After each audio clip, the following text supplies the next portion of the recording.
사도행전 강의 48번째 좋은 교회에서 위대한 교회로 두 번째 시간입니다. 우리 지난주 살펴보신 것처럼 안디옥 교회가 단순히 좋은 교회가 아니라 위대한 교회가 될 수 있었던 것, 그러니까 기독교 역사상 최초의 선교사를 파송하는 교회가 될 수 있었던 것, 그 실제적인 핵심, 본질 무엇이라고 했습니까? 그것은 그들 안에 헤롯의 젖동생 마나엔을 교회 리더십으로 인정하고 받아들이고, 또 살인자요 핍박자였던 사울도 그들의 리더십으로 받아들이는 그리스도의 사랑과 용서의 정신이, 다시 말하면 복음의 스피릿과 복음적 삶을 실제로 그들 안에 먼저 살아내고 있었기 때문에 그런 일이 가능했다 말씀드렸죠. 자, 오늘 본문은 조금 더 다른 관점으로 보기를 원합니다. 그것이 전부가 아니라는 겁니다.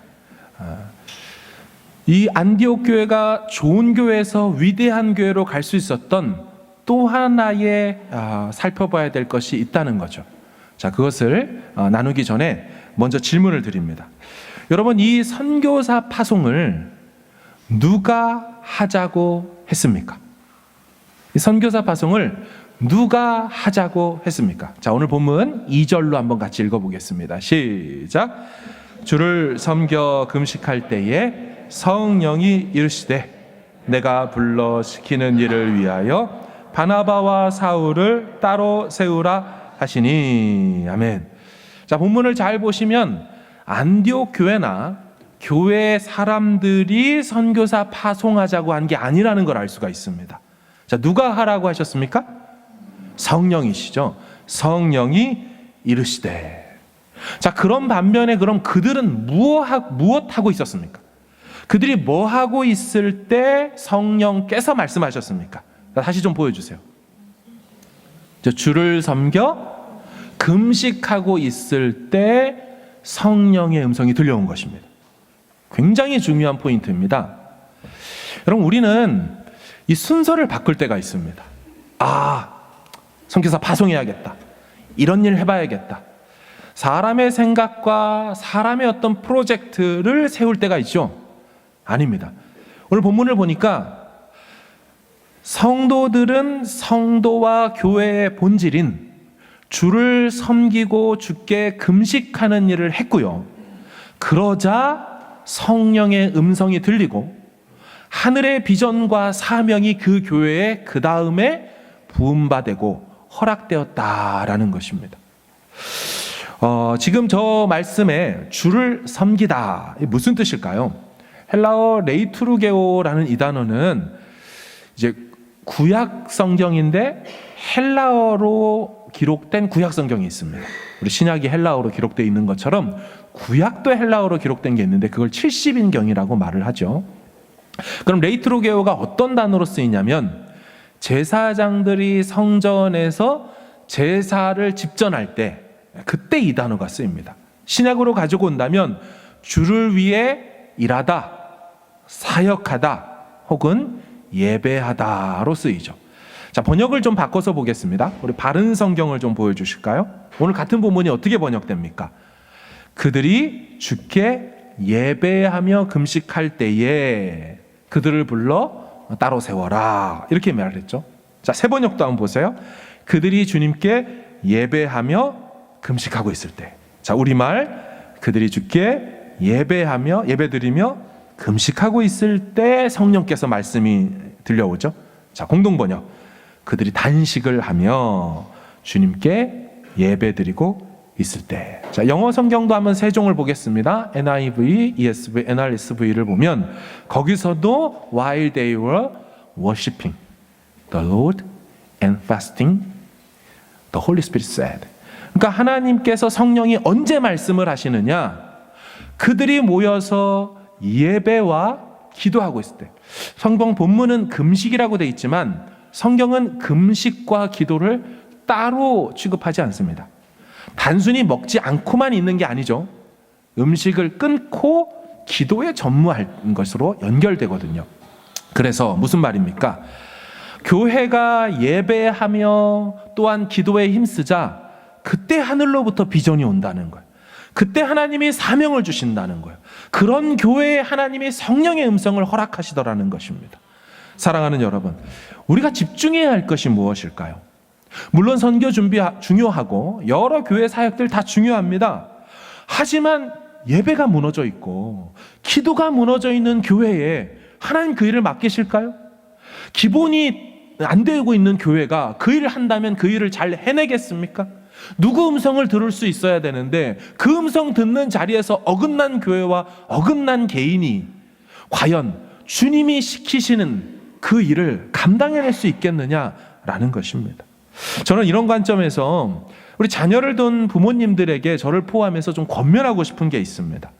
그럼 우리 사랑하는 자녀들을 어떻게 길러야 할까요? 우리 다 관심이 있죠. 하나님, 이 아이가 앞으로 어떤 아이가 되겠습니까? 어떤 직업을 갖겠습니까? 앞으로 이 험한 세상에서 어떤 일을 해야지 주님의 기쁨이 되겠습니까? 이 질문이 다 있단 말이에요. 그럼 우리 뭐 해야 되겠습니까? 그 아이들을 예배의 자리, 기도의 자리로 부모들은 계속 몰아가야 합니다. 왜 그래요? 거기서 이 아이들을 향한 하늘의 음성이 들려지기 때문입니다. 믿으십니까? 세상에 나가서 놀고 스포츠 게임하고 유튜브 보고 그렇게 하는 그 와중에 하나님이 그 아이들에게 음성을 들려주는 게 아니라는 거예요.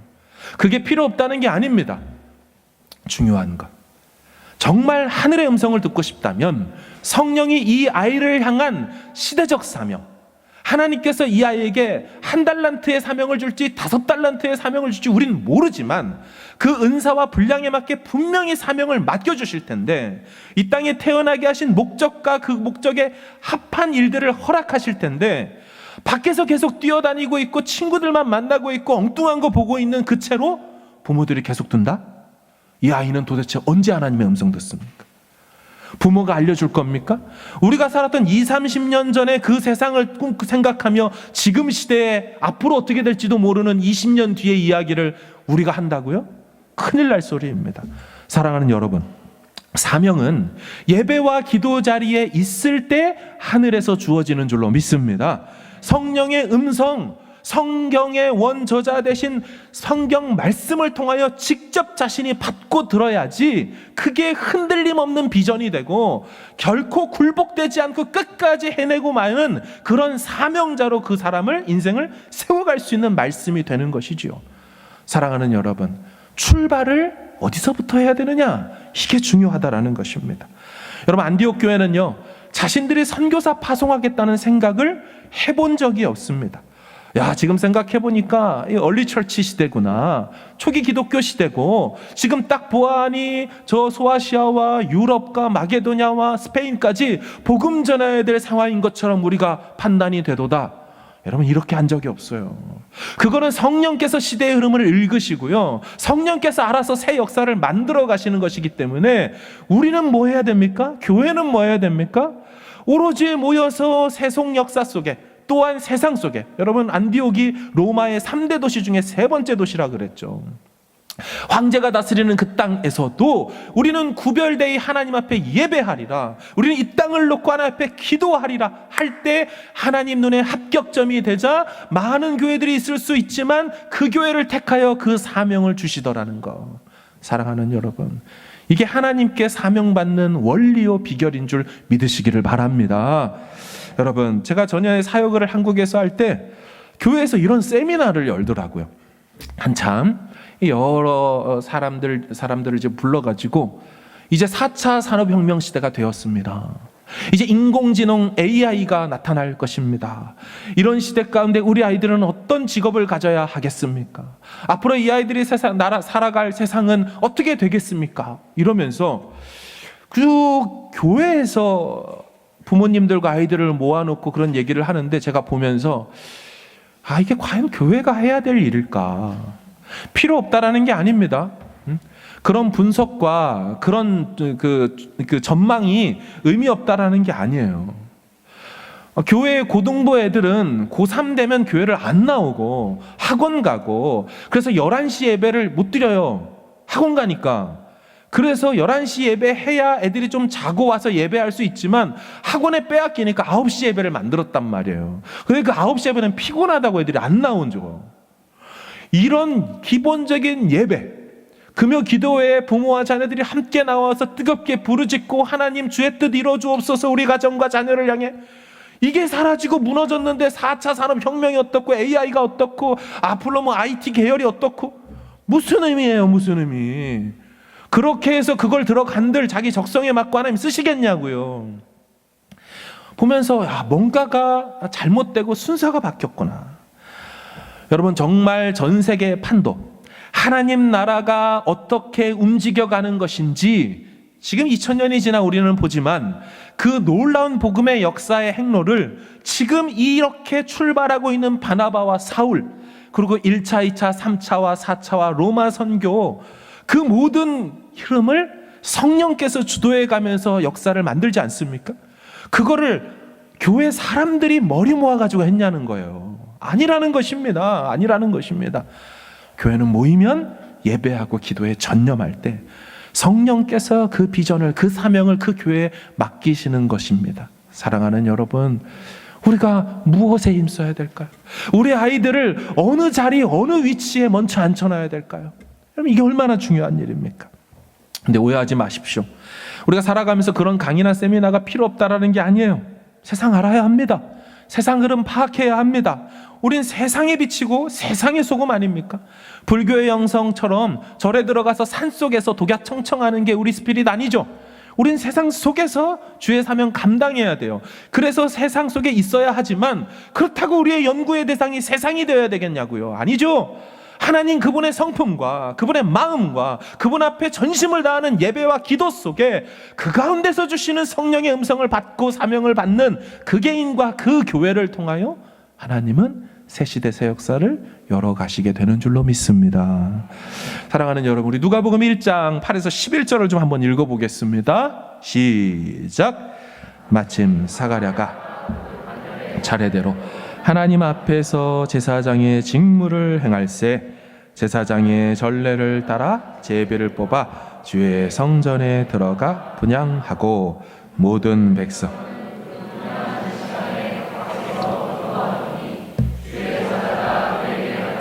향단 우편에 선지라. 아멘. 8, 9절 다시 보여주시고요. 여러분, 저 장면이 어떤 장면입니까? 세례 요한이 태어날 것을 천사를 통하여 고지해 주는 장면이죠. 이걸 수태고지라고 하죠. 세례 요한이 엘리사벳의 뱃속에서 잉태될 것을 노티스, 고지해 주는 겁니다. 그럼 세례 요한이 어떤 인물입니까? 구약 시대를 종결하고 옛 시대를 닫고 신약의 새 시대를 여는 인물로 세례 요한이 나타나는 거죠. 이 세례 요한을 통하여서 메시아의 오실 길을 예비하라는 메시지가 선포되고 그렇게 쓰임 받았던 인물입니다. 그러니까 새 시대를 여는 인물, 새 시대를 이끌어갈 준비할 그런 인생. 여러분, 이 인생이 이 태어난다라는 것이 언제 하늘로부터 천사를 통하여 주어집니까? 8절 9절 보시면 아버지 사가랴가 뭐하고 있을 때요? 성전에서 분향하며 예배 드리고 있었어요. 예배를 집전하고 있었어요. 자, 그 다음에 10절 보세요. 백성들은 뭐하고 있어요? 밖에서 다 기도하고 있어요. 자, 보세요. 예배와 기도가 함께 가는 그 현장에서 시대를 새롭게 열고 닫을 인물이 이 가정을, 특별히 엘리사벳이라는 불임의 가정, 닫혀있는 가정, 소망이 없는 그 시대 가운데 새 생명으로 새 인물로 주는 거, 예배와 기도 속에서 허락되었다라는 것이죠. 여러분, 신약에만 이럴까요? 구약으로 좀 보겠습니다. 여러분, 구약의 사무엘 어떤 인물입니까? 사무엘 선지자가 태어날 때 사무엘상 1장에 보면 어떤 장면이 있어요? 여러분, 사무엘이 태어날 때는 좀처럼 하나님의 말씀이 희귀했습니다. 하나님의 환상과 꿈으로 말씀해 주지 않던 시대입니다. 사사기 300년의 시간 동안 암흑기 속에 있었단 말이죠. 그래서 더 이상 하나님 말씀이 들려오지 않던 그때 드디어 하나님의 말씀이 사무엘아 사무엘하며 그 시대 가운데 다시 빛으로, 서광으로 쫙 들려오죠. 그 사무엘이 또 역시나 이 땅에 태어날 것이다. 여러분, 그때 그 비전, 그 음성 누가 응답받았습니까? 그의 어머니 한나죠. 한나가 뭐 할 때요? 주의 전에 나아가 예배하며 또한 홀로 하나님 앞에 목 놓아 소리도 내지 못하며 기도하고 있을 때. 원리를 잘 보셔야 합니다. 언제 하나님이 시대를 바꿀 만한 인물을 허락하시는가? 언제 어떤 상황 속에 하나님이 당신의 뜻을 계시하여서 그 가정과 시대와 교회와 공동체에 주시는가? 철저하게 예배와 기도가 한데 어우러졌던 그 한 사람, 그 한 인생, 그를 통하여서 하나님이 그 뜻을 이루어 가신다 믿으시기를 바랍니다. 이 원리가 바뀐 적이 없어요. 바뀐 적이 없어요. 제게 작은 이야기가 있습니다. 2018년도 한국에서 목회하다가 10월에 뉴질랜드에 왔습니다. 첫 해 동안에는 뭐 부임 신방하느라고 정신없이 막 왔다 갔다 했죠. 교회 파악도 해야죠. 성도님들 누군지 알아야죠. 목회 철학과 이 방침도 정하고 적용하고 막 해야죠. 근데 부임해서 1년 5개월이 정신없이 지나니까 코로나가 터졌습니다. 뉴질랜드 적응도 안 되고 교회 적응도 안 되는데 코로나가 터졌는데 전혀 없던 새로운 방식의 목회를 해야 되는 겁니다. 게다가 락다운의 레벨 1, 2, 3, 4 때문에 교회 게더링 숫자를 맞추고 전달하고 회의하는 거 여간 힘들지 않았어요. 그러다 보니까 여기 오기 전에 공부했던 사우스웨스턴의 목회학 박사 과정을 공부가 진행이 안 되는 겁니다. 수업은 다 들었는데 논문을 쓰지 못하는 거죠. 저는 마음에 논문은 목회하다가 시간 나면 찬찬히 써야겠구나 라고 하고 왔거든요. 근데 문제는 교회 사역의 우선순위가 있다 보니 속절없이 시간만 흘러가는 겁니다. 시간만 흘러가면 괜찮게요. 이 사우스웨스턴이 매 학기마다 컨티뉴어스 피를 내야 됩니다. 그러니까 학업 유지 비용, 학생 유지 비용이란 걸 내요. 저는 아무것도 안 하고 있고, 그러니까 아무것도 학교에서 받는 게 없는데 매년 뉴질랜드 달러 5,000불씩 그냥 드려야 합니다. 4년이 지나고 5년이 지나가더라고요. 한국 돈 2천만 원을 그냥 학교에 도네이션하고 있었습니다. 뉴질랜드 달러 25,000불을 그냥 주고 있는 거죠. 저는 아무것도 학교에서 받는 게 없어요. 들은 마음은 주님 어떻게 해야 됩니까? 이 논문을 쓰긴 써야 되는데 그냥 하기를 포기할까요? 그만둘까요? 근데 그러기에는 이거보다 훨씬 더 많은 돈을 이미 썼습니다. 본전이라는 게 생각이 나죠. 등록금 훨씬 더 비싸고 비행기 타고 가서 공부하고 돌아오고 이 비용, 체류비. 그 생각을 하니까 멈출 수는 없는 거죠. 근데 그냥 내버려두면 되는데 안 내면 막 벌금을 계속 때려가면서 올라가니까 돈을 안 줄 수가 없는 거예요. 그러던 중 2021년 12월이 되자 뉴질랜드가 드디어 코로나가 해제되면서 예배당에 자유롭게 예배드릴 수 있는 상황이 됐습니다. 그러면서 이제 코로나가 끝났다. 새 시대가 회복이 되겠다. 2022년도가 밝아오겠다. 그런데 제 마음 가운데 이런 생각이 들었습니다. 아니 그냥 교회 예배당 문 열면 저절로 예배가 회복되나? 그냥 2022년 새해가 들어오면 1월 1일이 되면 저절로 새로운 해가 되나? 제 마음에는 그럴 수 없다라는 생각이 들어서 다른 교회와 좀 다르게 한 달 늦게 교회 문을 열었죠. 그리고 12월 한 달 동안 매일매일 기도회를 했습니다. 유튜브로 기도회를 생중계하며 아무도 교회 오지 말라고 하고 저희 가족과 제가 앞에서 계속 유튜브 중계하면서 계속 기도하며 학계와 스파냐서 말씀을 강해하며 한 달간 그렇게 보냈죠. 자, 그렇게 기도하기로 결정한 그 날, 드디어 기도하는 12월 1일 전날입니다. 성도들이 교회에 잘 오지 못하는 때에 저희도 어디 나가기 그러니까 교회 주차장을 무슨 탑돌이 하듯이 수도 없이 돌았습니다. 한 바퀴 돌면 1분 정도 됩니다. 1시간 정도 걸으면 60바퀴 정도 돌죠. 그러던 터에 돌고 있는데 그 전날 갑자기 카톡으로 보이스톡이 하나 왔어요. 논문 지도 교수님이 연락이 오신 거예요. 그러더니 하시다는 말씀이 목사님 이제는 논문을 좀 써야 되지 않겠습니까? 저는 속으로 아니 이게 뭐지? 저는 마음속에 목회학 박사 논문을 쓰려면 학위를 받기 위해서 의미 없이 쓰는 논문이 되면 좋지 않겠다. 그냥 도서관에 처박혀 있는 그냥 낭비되는 그런 논문이 안 되면 좋겠다. 제겐 두 가지 관심이 있습니다. 설교를 본문을 연구하고 설교를 준비하는 것에 대한 가치, 또 하나는 그것을 하기 위한 굉장히 좋은 성경 연구 프로그램이 있습니다. 미국에 갔더니 학교 실라버스 그 강의 계획서에 히브리 헬라어 강의 계획서 밑에 성경 연구 프로그램에 이런 것들이 있는데 이런 거를 연구하고 사용하라 라고 돼 있더라고요. 그래서 굉장히 비싼 돈을 주고 한국 돈 150만 원인가를 주고 프로그램 하나를 샀어요. 물론 지금은 돈이 훨씬 더 비싸졌습니다. 하도 많은 것들을 사가지고. 근데 그걸 통해서 연구를 해보니까 완전히 신세계가 열리는 것이죠. 우리 교리대학 때 마지막 강의 때 들었던 분들 보셨을 겁니다.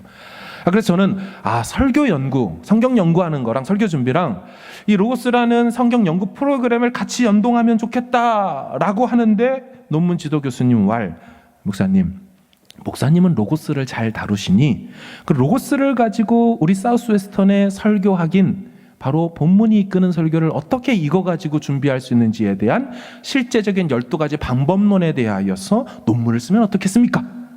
사실은 제가 마음속에 이런 거를 아내한테 여보 내가 논문을 쓰면 이런 걸 쓰고 싶어 하면서 돌고 있었는데 그 전화를 받은 거죠. 얼마나 소름이 돋고 기뻤는지 모릅니다. 그런데 여러분 바쁜 목회 속에 논문 쓸 시간이 있겠어요? 그런데 교수님이 이렇게 말했어요. 목사님 논문 쓰는 걸 제가 도와드리겠습니다. 저는 지도 교수님이니까 잘 지도해 준다라는 뜻으로 알았죠. 그런데 이분이 하는 말씀이 이 논문을 바탕으로 본인이랑 같이 책을 내자라고 얘기하더라고요. 그러니까 둘의 이름으로 공동 저자로 한국교회 목사님들에게 어떻게 하면 강단을 살릴 수 있을지, 어떻게 하면 본문에 근거한 텍스트 드리븐 프리칭을 할 수 있을지 그거에 대하여서 역작으로 좀 제대로 책을 써보자라고 제안하면서 논문을 쓰라는 거예요. 아니 무슨 논문 지도 교수님이 제 책을 같이 쓰자고 하는 경우가 제가 너무 황당해서 여러 번 물었어요. 진짜냐? 1년이 지나고 300페이지짜리 논문이 나오고 학위를 받았습니다. 근데 이제 사우스웨스턴은 학교 졸업을 이제 하러 오라고 하는데 여유가 없으니까 갈 수가 없잖아요. 근데 학교가 참 좋았던 게 뭐냐면요. 공부를 하면 이 목회자만 그 학생만 공부한 게 아니고 너를 공부시키기 위해서 와이프가 얼마나 고생을 했느냐. 그래서 이 와이프한테 어떻게 하냐면 이분 졸업할 때 머리끝에서 발끝까지 다 해줍니다. 구두 사주고 드레스 옷 사주고 그 다음에 시계 사주고 목걸이나 팔찌나 그런 걸 다 사줍니다. US 달러로 한 1,000불 정도 되는 걸 졸업하는 학생 이제 현장에 나갈 때 그 사모님이 입고 갈 옷 하는 벌이 없으면 어떡하냐. 그래서 예배할 때 쫙 입을 수 있는 그 옷을 준다. 이제 마스터를 졸업하고 이제 한국 가기 전에 아내가 그걸 쫙 한 분이 붙어가지고 하루 종일 그 메이스입니까? 그 미국의 큰 백화점 거기 돌아다니면서 딱 옷을 쫙 맞춰줘요. 혹시 저희 아내가 굉장히 빨간색 원피스를 입고 온다면 그겁니다. 빨간색, 굉장히 강렬한 빨간색. 빨간색, 파란색 저는 그런 거 아닙니다. 자, 빨간색. 그런데 이 박사를 졸업하는데 그거 또 해주겠다는 거예요. 오라고. 굉장히 흔들렸지만 아내한테 미안하다고 하고 내가 사줄게. 지금까지 안 사주고 있죠. 자, 그리고서 졸업을 하고 이제 배달해서 왔습니다. 논문이랑 졸업장이나 다 왔어요. 참 감사한 것은 한국 논문 중이나 영어식 논문이나 어느 논문을 통틀어서 제가 쓴 논문에 관련된 것이 없습니다. 한 편도 없어요. 그리고 지금 한국의 메이저 신학교에서 설교학을 가르치는 다 교수님들이 본문이 이끄는 설교를 만들었던 30년 전에 만들었던 데이비드 알렌 교수님의 설교학을 배워서 지금 설교학 교수가 됐는데 그 교수님의 직속 제자가 저희 논문 지도 교수님이세요. 그분이 저랑 같이 책을 쓰자고 얘기하는 거고요. 내년 초에 나오니까 이제 2달밖에 남지 않았는데 아직 하나도 쓰지 않았죠, 제가. 이미 쓴 논문을 가지고 이제 개정을 해야 되는 일이 좀 남아 있습니다. 그러니까 이런 마음인 거죠. 저는 당연히 저의 주 사명은 하나님이 맡겨주신 교회, 건강하게 하나님 기쁘시게 하는 교회로 세워가자가 첫 번째 제 사명이지만 한편으로 마음속에 어떻게 하면 한국교회 후배들과 사람들에게 좋은 것, 내가 배우고 깨달은 것들을 가르쳐줄 수 있을까를 고민했던 거죠. 그런데 제가 책을 쓰겠다는 생각은 감히 하지도 못하는데 이미 책을 쓰셨고 수없는 책을 번역하셨고 출판계에 대해서 훨씬 더 잘 알고 그쪽 세계의 모든 교수님들을 미국에서 하셨으니까 다 아시는 교수님이 저보고 같이 콜라보로 이런 책을 낸다면 많은 본문이 이끄는 설교가 이렇다라는 책은 있지만 그것을 어떻게 실제로 로고스 바이블 소프트웨어로 표현하고 같이 할 수 있을지는 한 권도 한 편도 논문이든 책이든 없다는 거죠. 그거 해보자고 제안하는 겁니다. 제 마음속에 내가 생각해서 된 일이 아니고 그 당시를 보니까 하나님, 나는 예배하고 어떻게 하면 하나님 앞에 더 나아갈 수 있습니까를 집중할 때 제게 먼 일이지만 계속해서 날아갈 사명 같은 것이 왔더라는 것입니다. 사랑하는 여러분, 우리 광명교회 사명은 예배하는 것이 사명인 줄로 믿습니다. 우리 광명교회 사명은 기도하는 교회가 되는 것인 줄로 믿습니다. 그럼 우리가 다른 것 할 때 성령의 음성이 들리는 게 아니에요. 성도의 기본, 예배, 기도, 거기서 머물 때 그 자리에 사명도 함께 오게 되는 것이죠. 마지막으로 안디옥 교회의 위대함의 본질은요, 그 교회가 성령의 음성에 온전히 순종했다라는 거죠. 오늘 본문 2절에 보면 성령의 음성으로 뭐가 들려옵니까? 내가 불러 시키는 일을 위하여 누구와 누구를 따로 세우라고 해요? 2명이 누구예요? 5명 중에 2명? 바나바와 사울입니다. 여러분, 이게 쉬운 일일까요? 인간적으로 생각해 보니까 사울을 선교사로 파송하는 건 좀 쉬워 보였습니다. 이제 더 이상 교회에서 그 인간 안 보겠구나. 선교사로 나가니까. 혹시 이런 사람이 있을지 모르겠어요. 그런데 바나바를 파송한다고요? 여러분, 바나바는 해당 교회 담임 목사입니다. 그 교회 제일 먼저 예루살렘 교회가 파송한 사역자고, 게다가 5명의 리더십 중에서 제일 먼저 등장한 연장자이자 담임 목회자죠. 오히려 그 뒤에 있는 사람들은 함께한 교역자 팀이라고 생각할 수가 있습니다. 그런데 성령께서 말씀하셨다고 한참 부흥하고 있는 교회의 리더십인 담임 목회자를 선교사로 보낸다? 이게 쉬운 일입니까?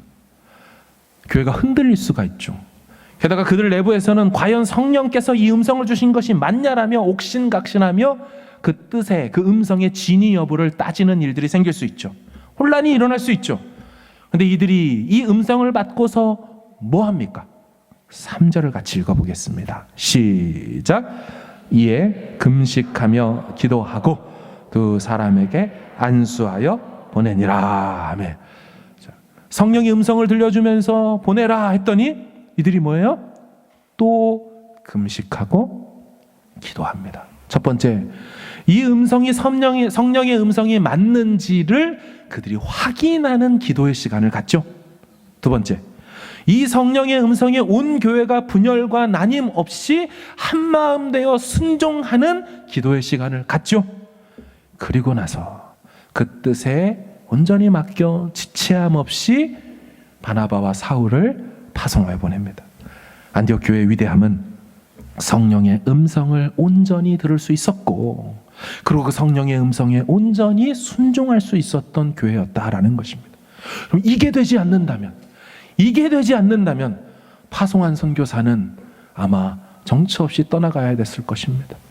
나를 파송한 교회에서 분란이 일어나고 있는데, 나 파송한 것 때문에 아니다 맞다 기다 맞다 아니다 그러는데 파송된 선교사가 마음이 편하겠습니까?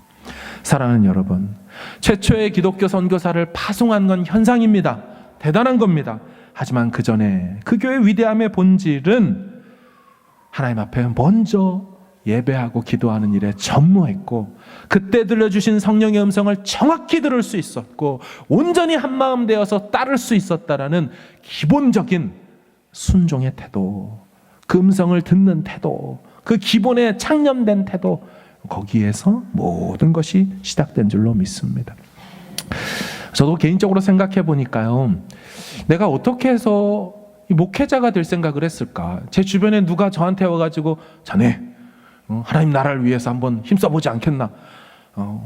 석재야, 너는 보니까 참 이렇게 목회하면 잘할 것 같아. 이런 얘기를 아무도 얘기해주지 않았어요. 빈말이라도 해줄 수 있을 것 같은데 아무도 얘기를 해주지 않았어요. 어떻게 들었을까요? 큐티를 하는 중에, 매일 성경 큐티를 하는 중에 에베소서 4장 11, 12절의 본문에 눈이 확 들어왔습니다. 거기서 목사 곧 교사라는 단어에 눈이 확 들어왔어요. 그리고 확정은 어떻게 받았냐 생각해 보니까 학교 기숙사에서 나와서 새벽에 기도하는 중에 하나님 저 같은 사람도 목회해도 됩니까? 하나님 나라 위해서 목사가 돼도 됩니까? 생애 처음으로 떠내냈던 그 말을 하나님이 단박에 받아서 확 가져가시고 제 마음 안에 천국의 기쁨 꽝 하고 내려주시면서 부인할 수 없이 내가 얼마나 너를 기뻐하는지 모른다. 네 입으로 그 말 하기를 얼마나 내가 기다렸는지 모른다. 내가 원하는 게 바로 이것이다. 그러니까 제 미래에 대해서 친구들하고 왜 얘기 안 해봤겠습니까? 야, 화공과 나오면 어디 가야 되냐? 요즘에는 어디가 취업이 잘 되냐? 야, 그 이번에 취업했던 선배는 뭐 하고 있냐? 얼마 받는데? 이런 얘기를 하는 그 현장에서 사명이 오는 게 아니더라고요. 그게 필요 없다는 게 아니라 진짜 하나님이 저에게 주시는 비전과 사명은 말씀과 기도의 자리, 거기에서만 들렸다라는 것이죠. 우리 광명교회가 다음 주면 창립 24주년 예배를 드리죠. 24주년 됐으니 우리 이거 합시다, 저거 합시다, 이런 운동 캠페인 해봅시다. 여러분, 이런다고 해서 일이 일어나는 게 아닙니다. 우리는 창립을 기점으로 더욱 교회의 본질에 집중해야 할 줄로 믿습니다. 우리는 교회와 성도의 기본인 예배와 기도에 더 몰입해야 하는 것이지요. 여러분, 그런 의미에서 내일부터 특별 새벽 기도회가 시작됩니다. 제 마음의 염려이자 안타까움은 우리 중에 누군가가 이 일을 강 건너 불구경하듯이 바라볼까라는 것입니다. 그들만의 리그, 그들만의 잔치 아닙니다. 여러분, 정말 우리 가정에 우리 자녀들을 향한 하나님 주시는 비전으로 이 아이가 자신은 포기하고 싶지만 그 비전을 주신 하나님이 그 비전을 포기하지 않으셔서 그 인생을 다시 붙들고 그 사명을 이루는 데까지 끝까지 끌고 가시는 그런 강력하고 굴복되지 않는 인생으로 아이를 정말 키워보고 싶다면, 여러분, 엄마 아빠가 얘기한다고 해서 되는 게 아니에요. 이 아이가 시대를 봐서 그것을 깨닫는 것도 아니에요. 하나님 앞에 예배와 기도하는 자리에서 철철 눈물을 흘려가며 예 주님 내가 그거 위해 살겠습니다 할 때 바로 그 들어와 계시는 성령의 그 인생을 붙들고 끌고 가기로 결정하실 때 여러분, 그때 그 일이 일어나게 되는 줄로 믿습니다. 이게 강력한 인생 아닌가요? 이거 했다 그만두고 저거 했다 그만두고 이거 안 되니까 저것도 해보고 하나님과 상의하지 않고 하나님 주시는 마음 없이 살아가니까 맨날 이렇고 저렇고 들락달락하는 거 아니겠습니까? 우리 교회 표어가 올해 무엇입니까? 보라, 내가 새 일을 행하리니 이제 나타낼 것이라. 보라, 내가 새 일을 행한다. 새로운 사명을 주신다. 이 말 아니에요? 여러분, 그게 오늘 본문에 의하면 어떻게 주어지고 어떻게 나타납니까? 주께 예배하고 기도하는 자리에서 성령의 음성으로 새 사명으로 선교사를 파송하라라고 거룩한 구별된 사명이 주어진 줄로 믿습니다. 표어를 보면 굉장히 설레었을 겁니다. 한 해 동안 와, 하나님 우리 가정에 놀라운 일을 해주실 거다 기대했을 거예요. 하지만 되묻고 싶습니다. 기도의 자리에 계셨습니까? 예배의 자리에 나오셨습니까? 거기서 하나님의 새 일을 보여주시고 맡겨주시는데 그 자리에 나오지 않고 그냥 감나무에서 감이 떨어지기를 입 벌리고 아무것도 하지 않고 있었다면, 그렇게 해서 그런 식으로 한 번도 하나님의 시대적 사명 준 적 없습니다. 크든 작든, 한 데나리온의 사명이든 한 드라크마의 사명이든 두 랩돈의 1,000원짜리 사명이든 그건 상관없어요. 하나님으로부터 오는 그 사명을 받기 위해서라면, 사랑하는 광명의 가족 여러분, 이번 한 주간을 그냥 보내지 마세요. 마음에 한 번이라도 조언이 꼭 나오세요. 여러분이 평생 새벽기도 안 한 걸 그분도 잘 알고 계십니다. 그리고 굉장히 어려운 중에 나오신다는 것도 그분이 제일 잘 아십니다. 그리고 나와서 기도 한마디 못하고 어버버 하다가 졸다 가는 것도 그분 다 알고 계십니다. 우리가 말을 잘 하여야 그분이 들으십니까? 기도가 그런 식이었나요? 마음입니다. 나는 하나님이 필요하고 하나님이 우리 아이들에게 직접 말씀해 줘야 됩니다. 나도 갈 바를 알지 못하는데 20, 30년 뒤에 이 아이의 미래를 제가 어찌 알겠습니까? 하고 그 아이를 내어 맡기는 심정으로 아이를 깨워가지고 같이 나와 그 자리에 앉아있다 가는 그 모습이 이쁜 거 아닌가요? 하나님 보시기에. 말씀을 정리하면서 이번 한 주간 예배와 기도의 자리에 힘써 성령께서 이르시되 그 세미한 하지만 분명한 반드시 이루시고야만은 그 하나님의 음성과 사명으로 충만한 저와 여러분 되기를 주의 이름으로 축원합니다. 아멘.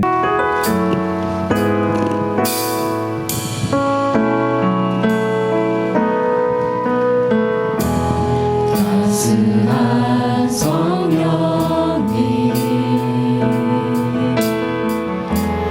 마음으로 보내 내 몸을 감싸며 주어지는 평안함 만족감을 느끼네. 사랑과 진리의 사랑과 진리에 한 줄기 빛 보내 내 몸을 감싸며 주어지는 평안함 그 사랑을 느끼네. 부르신 곳에서 나는 예배하네. 어떤 상황에도 나는 예배하네. 부르신 곳에서 나는 예배하네. 어떤 상황에도 나는 예배하네. 처음부터 따스한 성령님 따스한 성령님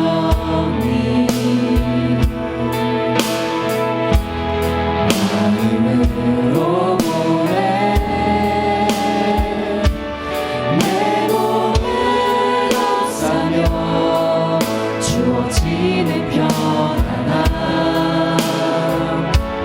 만족감을 느끼네. 사랑과 진리의 사랑과 진리에